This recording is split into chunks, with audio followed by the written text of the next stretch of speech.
Hey, and welcome back to the channel. Today, I wanted to sit with you mamas and, have a little chit chat about um, mamahood and just, where I'm at currently in this space as a mama and how the Lord has really just been working and turning on my heart about just what it looks like to be an intentional homemaker and not to be living in a state of grumbling and all the things. So, if you'd like to hear more, then let's get started.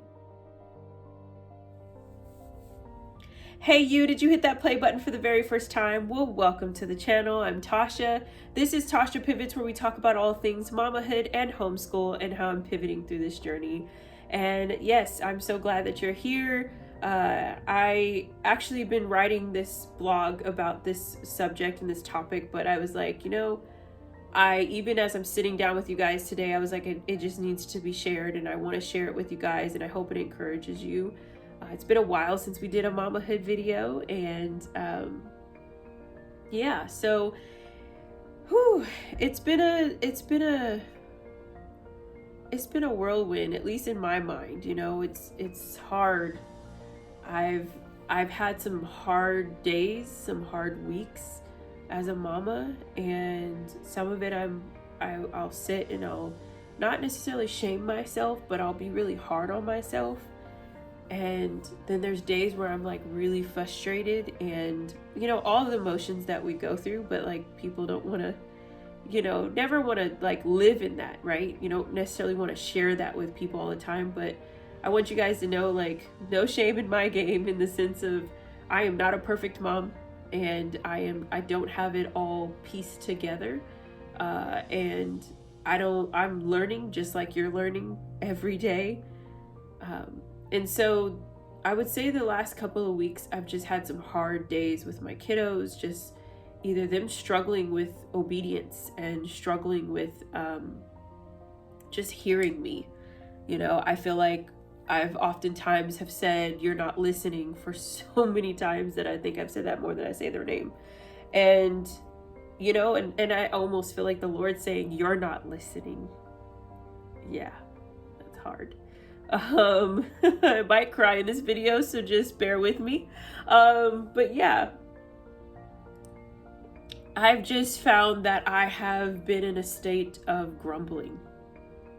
Like, grumbling at myself because I don't feel good, or I'm really excited about having this new expansion to our family and having our baby, and just completing this beautiful crew that we have, that God has blessed us with. But I've also had a big BUT just sitting there, but this is this, and but this is that, and so just falling into this cycle of complaining. And last week I stumbled onto a YouTuber that I've watched periodically over the years, and she's a young mom, but she was speaking from such a truthful place that literally I left in tears. And that's very rare, but I felt so convicted that the Lord was speaking to me. And there was a reason I needed to listen to that video. But she was just sharing a story that we've probably all heard a million times. And it's the story in the Gospel of Luke where Martha is so excited because Jesus and the disciples are coming over. And Mary is her sister, and she's there, and like, so Martha's just trying to put everything together, make it as so it needs to be, right? Setting the table, if you will. And I'm very much a Martha.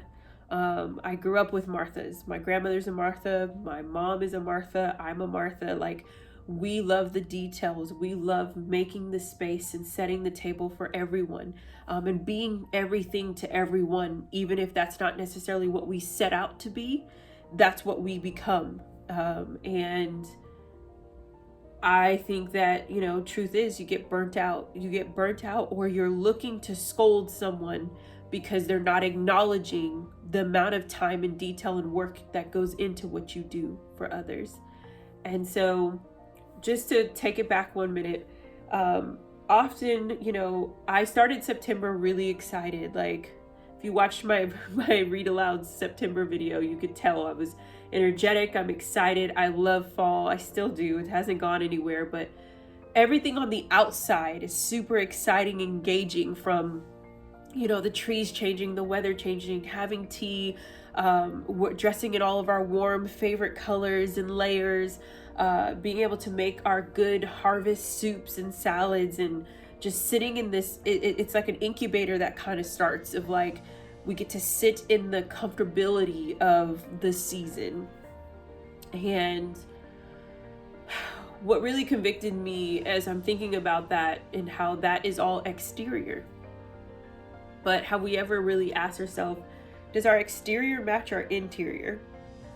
And so for me in my interior, it didn't match the same joy I had about the material or the exterior of everything, of the change of the season, of me finally coming out of such a very nauseated and fatigued season of like literally just not feeling like myself to even carry on day to day, and like every day almost falling deeper and deeper in a pit of like despair, because you're like, okay, I know I don't feel good, but usually I can still rise above it because I'm Martha.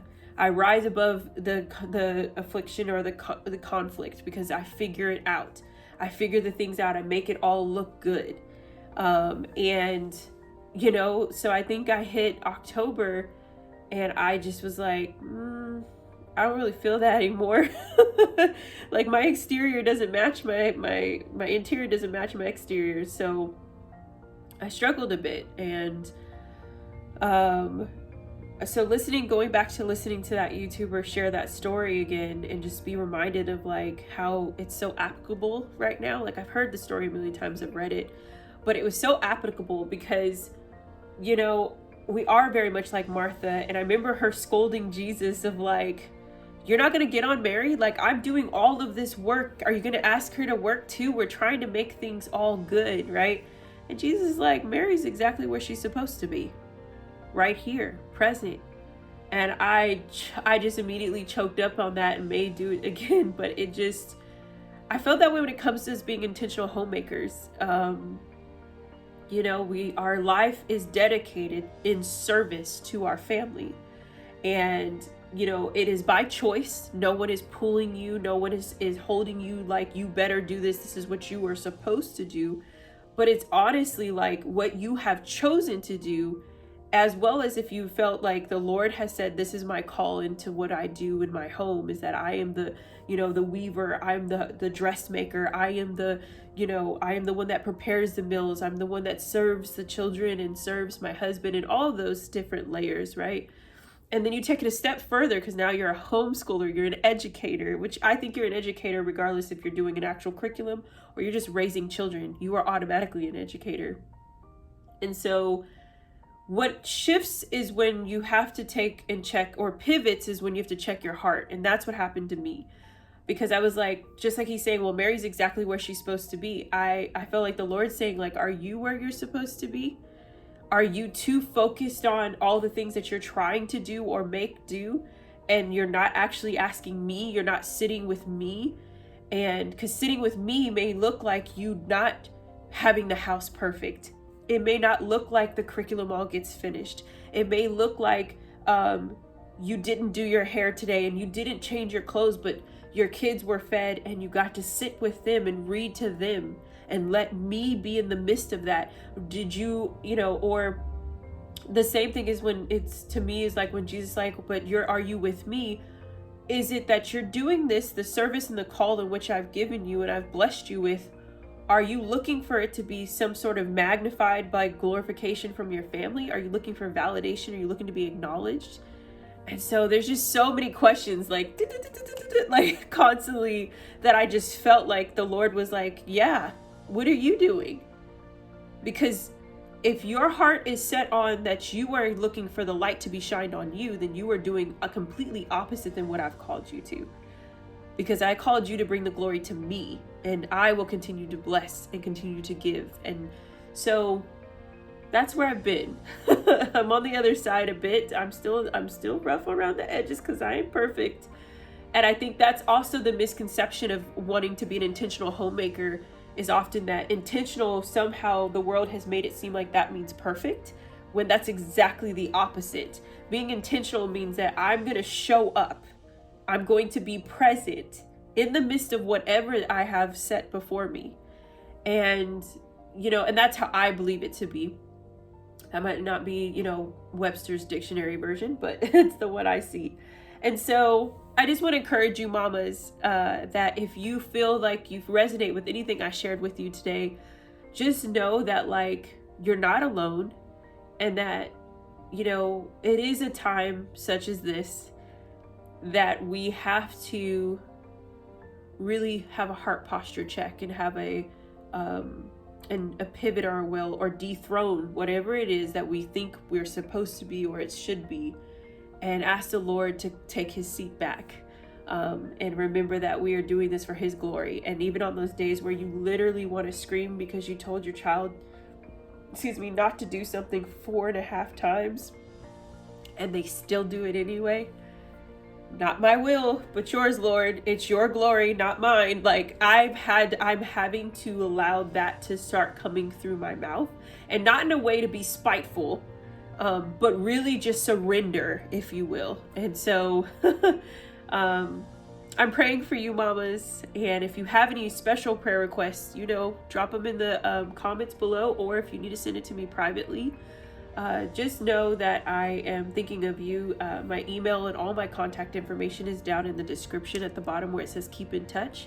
And I will definitely be writing a blog and finishing up that blog and sharing it with you guys on how the Lord has really just fine-tuned that, and how I'm adding more into my growth as I see the Lord really just, softening my heart during these different seasons. So yeah. I hope you enjoyed this video, and please give it a thumbs up if you did. Hit that red subscribe button if you haven't already. We'd love for you to be a part of this community. And until next time, you guys have a wonderful, wonderful day. I'll talk to you later. Bye.